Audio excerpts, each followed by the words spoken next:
Hey, what's going on, Reef Keepers? Welcome back to the channel. Just want to do a quick update today on my fill of the 135 build.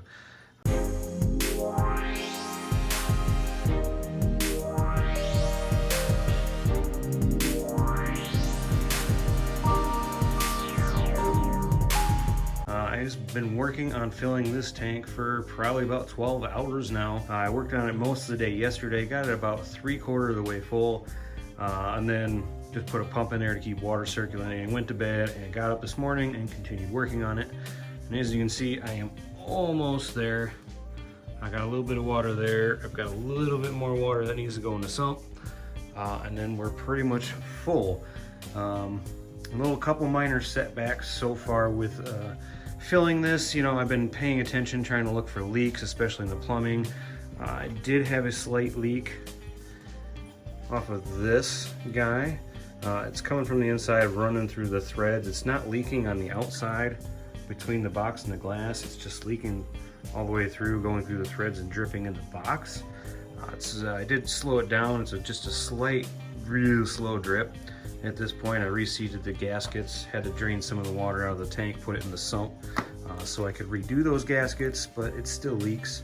And I think part of that is because on this hole on the inside, there is a little chip, probably maybe about a ½ inch. I think the gasket just cannot seat flat enough there. So it may just continue to be an issue, but the good part about it is it's not leaking outside, it's just leaking into the box. So as long as it keeps going into the overflow box, there shouldn't be a problem. Better on the box and still in the system than on the floor. Another small leak down here in that back drain connection. That's going to be for the 40 breeder. That bulkhead has a slight drip through the threads.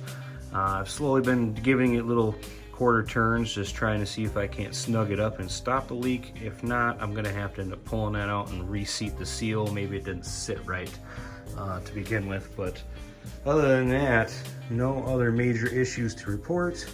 All the other bulkheads are staying sealed. The reseal job is holding rather nicely. I don't have any leaks around the seams. Knock on wood, or tank. Other than that, it is going fairly well. So like I said, it's been about a 12-hour process.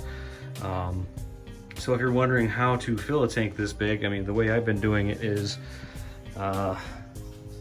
basically filling my RO container with about 20 gallons, pumping that 20 gallons into this 20-gallon brute container, mixing the salt water, then wheeling it over there, pumping it in, and completely repeating the process every couple of hours. I did upgrade my RODI unit.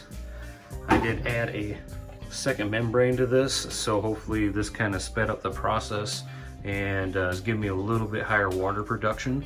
So I'm making probably about 10 gallons an hour with this setup as it sits, which gives me 20 gallons every 2 hours. So about every 2 hours, I'm able to fill this bin, put salt water, mix the salt in there, and then put it in the tank. So that's pretty much where it sits, man. And it's been a slow process, but it is definitely coming along. So I can only imagine doing even bigger tanks, you know, 500 gallons, 1,000 gallons.